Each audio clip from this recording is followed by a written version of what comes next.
Ja, und damit herzlich willkommen zu einem neuen Video auf meinem Kanal.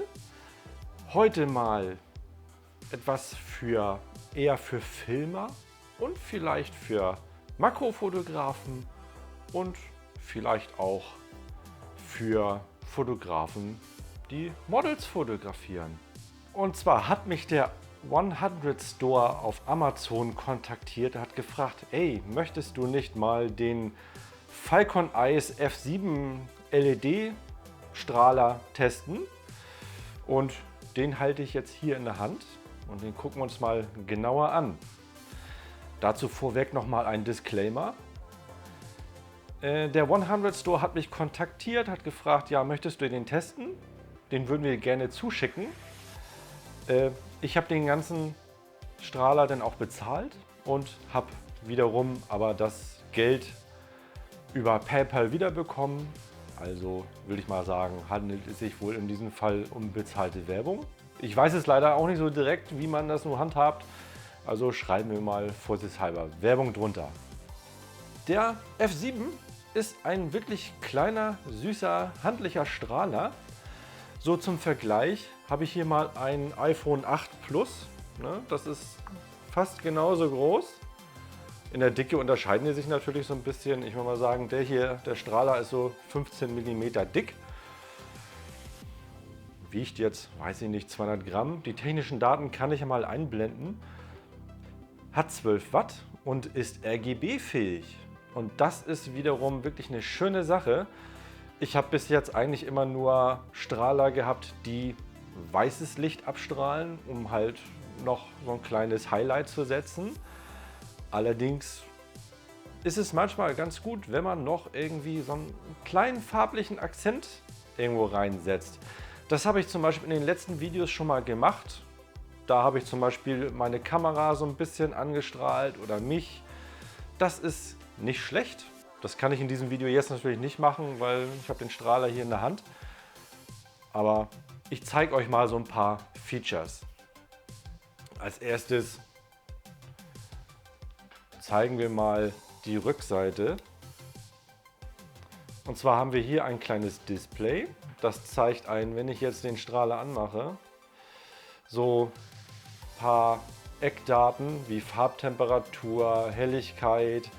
Die kann ich jetzt einfach so ändern. Und ich kann auch die Farbtemperatur ändern. Vielleicht sieht man das so ein bisschen bei mir an meinem Gesicht, dass sich die Farbe so ein bisschen ändert. Dann haben wir hier an der Seite halt einmal den Helligkeitsknopf. Das ist der Regler für die Farbtemperatur. Und hier haben wir einmal den An- und Ausschalter, beziehungsweise auch der Modusschalter. Auf der Unterseite haben wir dann einmal ein Stativgewinde. Das ist sehr nützlich. Und hier auf der anderen Seite eine USB-C-Ladebuchse. Yay, endlich mal USB-C.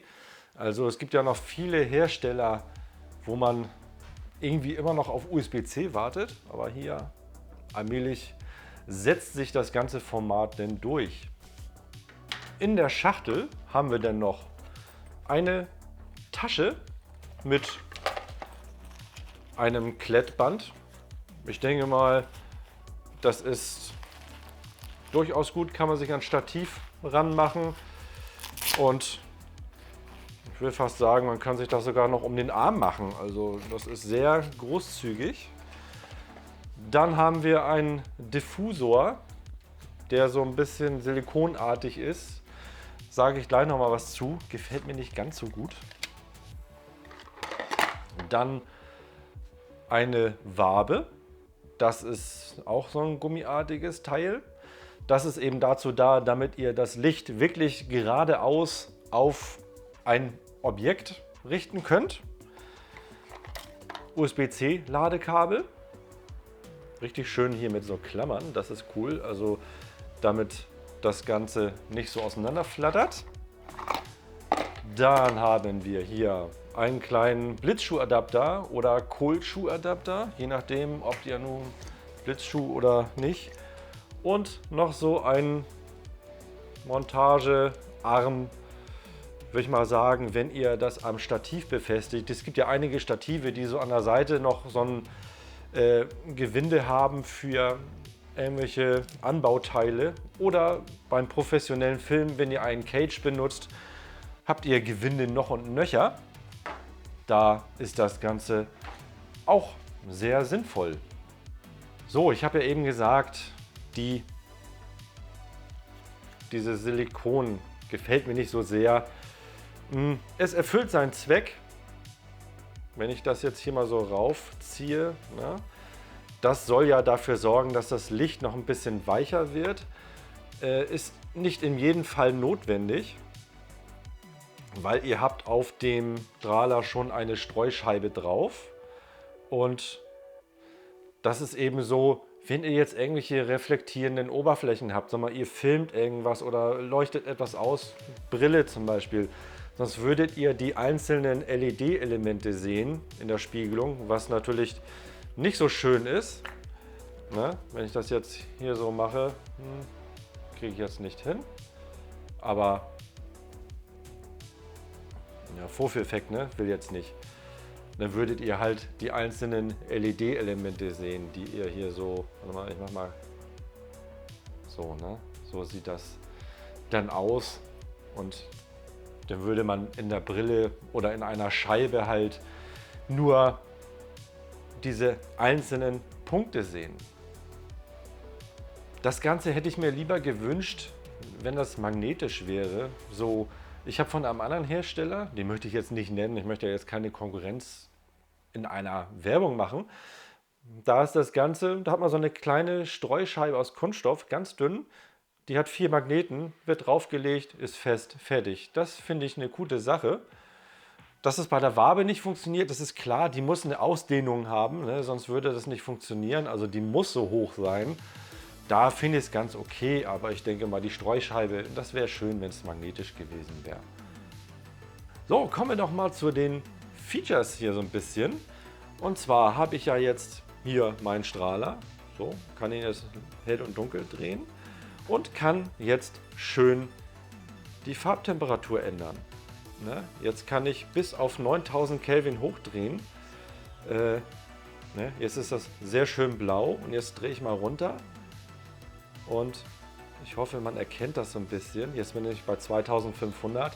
Es ist sehr gelblich. Ne? Ich kann ja mal gucken, ob meine Hand das so ein bisschen... Vielleicht sollte ich das mal so machen. Ja. So, jetzt sind wir mal ganz weit runter. Meine Hand leuchtet schön gelb.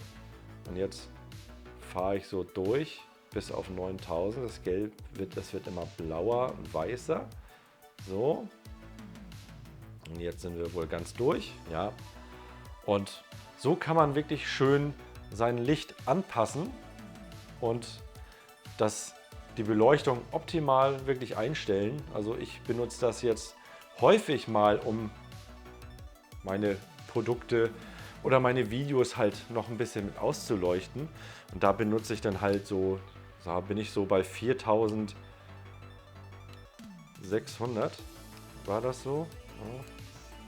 Sekunde. Ja, so 4600 Kelvin ungefähr nehme ich da immer. Das kommt ganz gut hin eigentlich. Ein weiteres Feature ist aber, dass das Ding RGB-tauglich ist. Und das ist wirklich eine schöne Sache. Da habt ihr hier auf der Rückseite so eine 360-Grad-Skala, weil die Farben werden jetzt nicht hier so in Rot, Gelb, Grün, Blau angegeben, sondern in einem Winkel. Und hier oben haben wir zum Beispiel 0 Grad bzw. 360 Grad. Das ist dann Rot.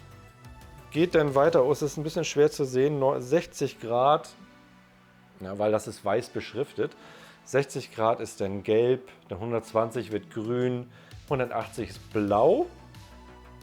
Dann geht es bei 240 Grad so ins Lila rüber, 300 geht dann so ins Rosa und dann bei 360 Grad sind wir wieder im Rotbereich. Und das zeige ich euch jetzt mal. Und dann fahren wir das Ganze mal durch. Ich mache das mal ein bisschen heller.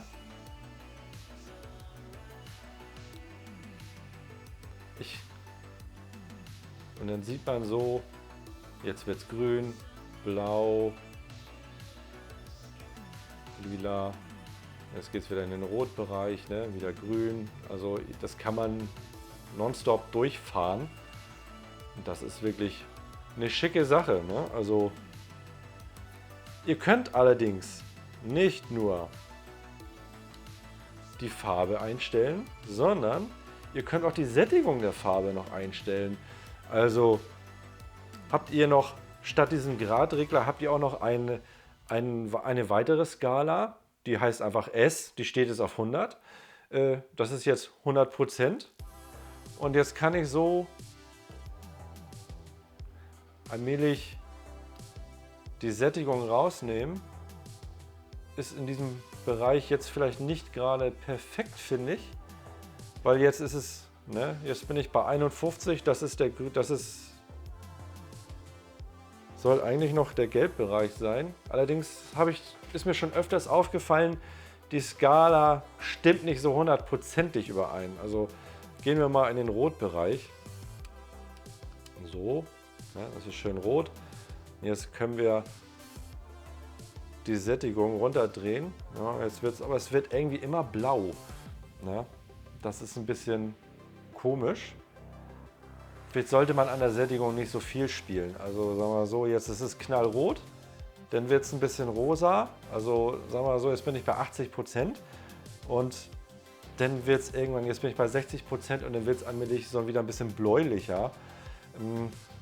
Blau-weiß so, ja ist klar, dann ne, Sättigung rausnehme, ist das das Licht wahrscheinlich weiß. Ja, ne, hat im Moment aber eher so den Eindruck, als wenn es so ein bisschen blau wäre. Ja, der Strahler kann aber noch mehr.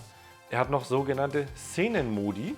Und zwar ist da hinten so ein Aufkleber mit bei. Der lag jetzt mit bei, den habe ich mir jetzt hier raufgeklebt. Und da sind dann so Polizeiauto, Rettungswagen, Feuerwehrwagen, Blitze, Fernseher, Party und so. Ne? Zeige ich euch mal kurz so ein paar. Ne? Das ist jetzt das Polizeiauto. Ne? Rettungswagen, Feuerwehr, dann gibt es Blitz, bam, bam, so ein Gewitter. Ne? Da gibt es zwei verschiedene. Jetzt bin ich bei dem zweiten, ja.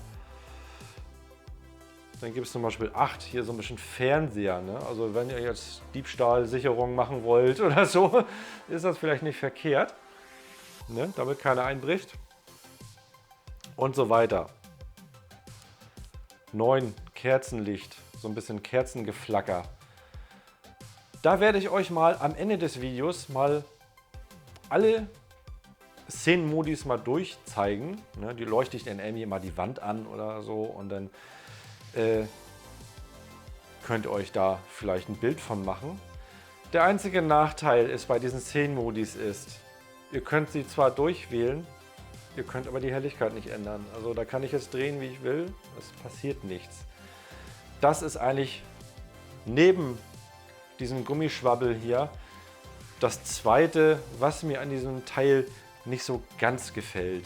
Sonst ist es ein cooles, nützliches Teil. Kann man sich noch so auf die Videokamera oben mit drauf schnallen, wenn man jetzt zum Beispiel unterwegs ist, im Dunkeln filmt. Sollte ich mir vielleicht auch mal angewöhnen, ne, wenn ich jetzt morgens unterwegs bin zum Sonnenaufgang und das ist hier natürlich noch dunkel, dass ich vielleicht anfangs noch einen Strahler benutze. Ne. Den könnte ich mir jetzt zum Beispiel, ich habe jetzt meinen Atomos Ninja 5, den könnte ich da oben noch mit draufsetzen, aber irgendwann hört es auch auf. Ne. Das wird immer mehr Zeug, was ich mitschleppe. Ich weiß nicht, ob ich das alles wirklich noch alles mit mir schleppen möchte, aber ich werde es vielleicht mal ausprobieren. Ja, was kostet denn der Spaß? Dazu gucken wir mal kurz bei Amazon rein. Und zwar kostet er 143 €. Als ich den gekauft hatte, war er noch teurer. Da hat er nur 159 gekostet. Und ja, das ist ja mittlerweile schon bei mir Anfang Dezember gewesen. Ist schon ein bisschen her. Aber hier habt ihr nochmal alle technischen Daten. 2500 bis 9000 Kelvin, 12 Watt. 4000 Lux bei einer Distanz von 0,3 Meter, CRI 97. Da kann ich leider gar nichts mit so anfangen, dieses CRI. Ich glaube, das soll aber irgendwas Gutes heißen, aber muss ich zugeben, keine Ahnung von.